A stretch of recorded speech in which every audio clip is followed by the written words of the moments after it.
chapter 16.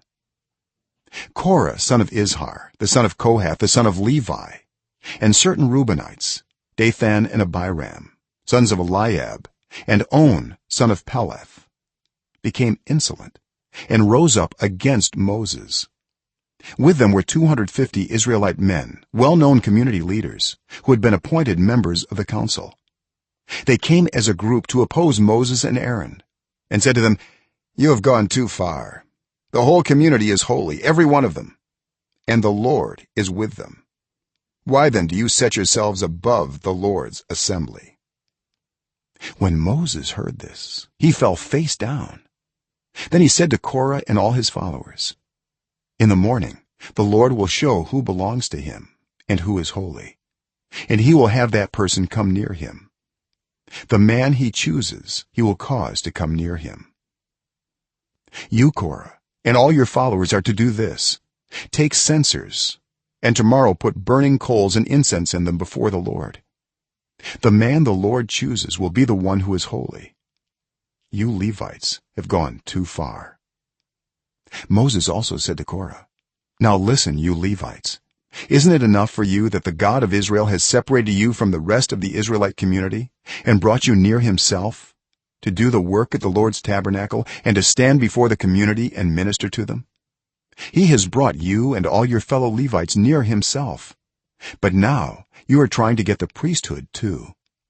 It is against the Lord that you and all your followers have banded together. Who is Aaron that you should grumble against him?"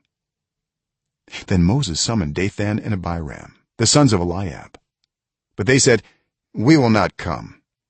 Isn't it enough that you have brought us up out of a land flowing with milk and honey to kill us in the wilderness? And now you also want to lord it over us.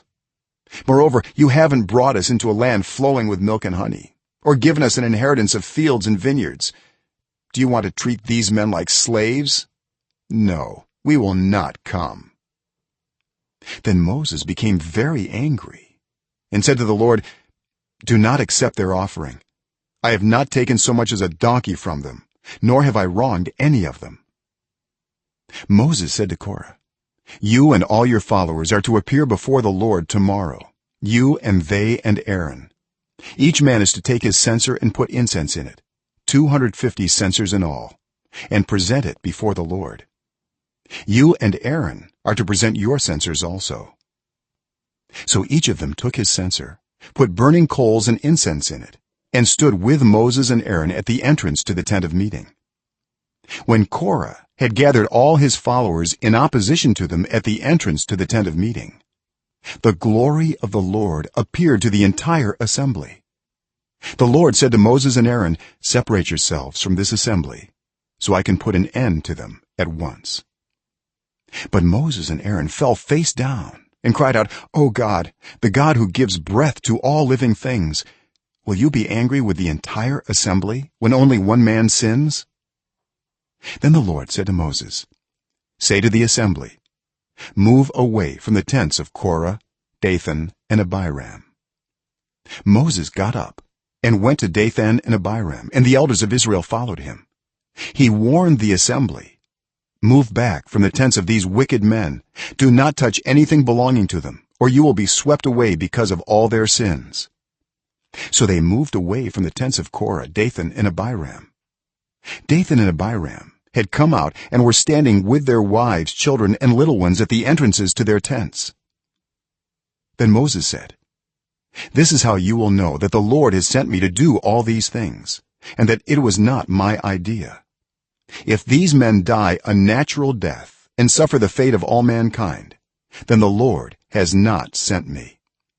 But if the Lord brings about something totally new, and the earth opens its mouth and swallows them with everything that belongs to them, and they go down alive into the realm of the dead, then you will know that these men have treated the Lord with contempt."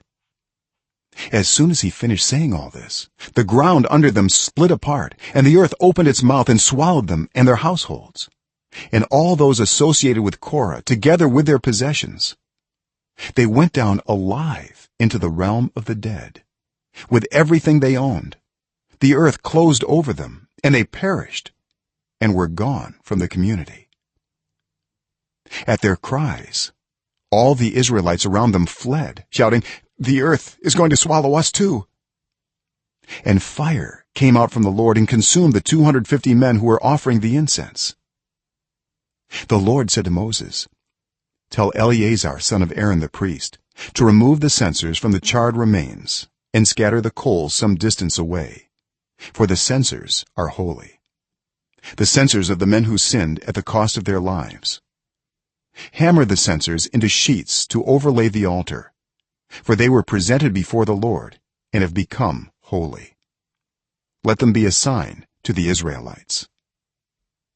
So Eleazar the priest collected the bronze censers brought by those who had been burned to death, and he had them hammered out to overlay the altar, as the Lord directed him through Moses.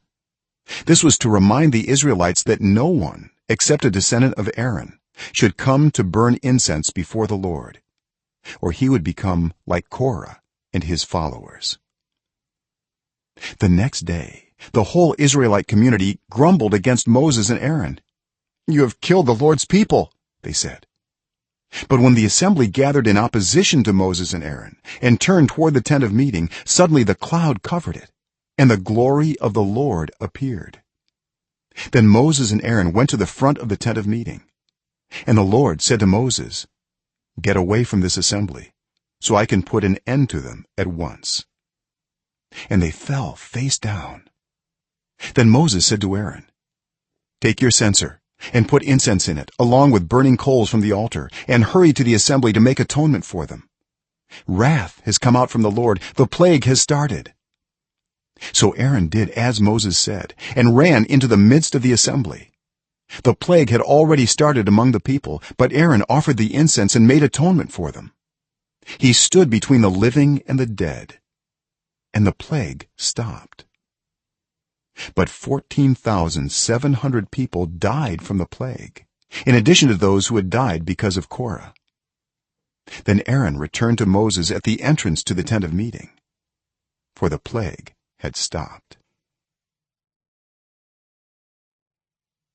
Chapter 17. The Lord said to Moses, "Speak to the Israelites and get 12 staffs from them, one from the leader of each of their ancestral tribes. Write the name of each man on his staff. On the staff of Levi write Aaron's name, for there must be one staff for the head of each ancestral tribe. Place them in the tent of meeting in front of the ark of the covenant law, where I meet with you. The staff belonging to the man I choose will sprout, and I will rid myself of this constant grumbling against you by the Israelites." So Moses spoke to the Israelites, and their leaders gave him 12 staffs, one for the leader of each of their ancestral tribes, and Aaron's staff was among them. Moses placed the staffs before the Lord in the tent of the covenant law.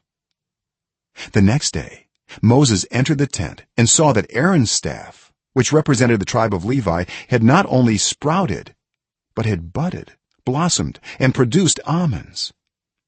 Then Moses brought out all the staffs from the Lord's presence to all the Israelites. They looked at them, and each of the leaders took his own staff. The Lord said to Moses, "Put back Aaron's staff in front of the ark of the covenant law, to be kept as a sign to the rebellious. This will put an end to their grumbling against me, so that they will not die." Moses did just as the Lord commanded him. The Israelites said to Moses, "We will die. We are lost. We are all lost. Anyone who even comes near the tabernacle of the Lord will die. Are we all going to die?"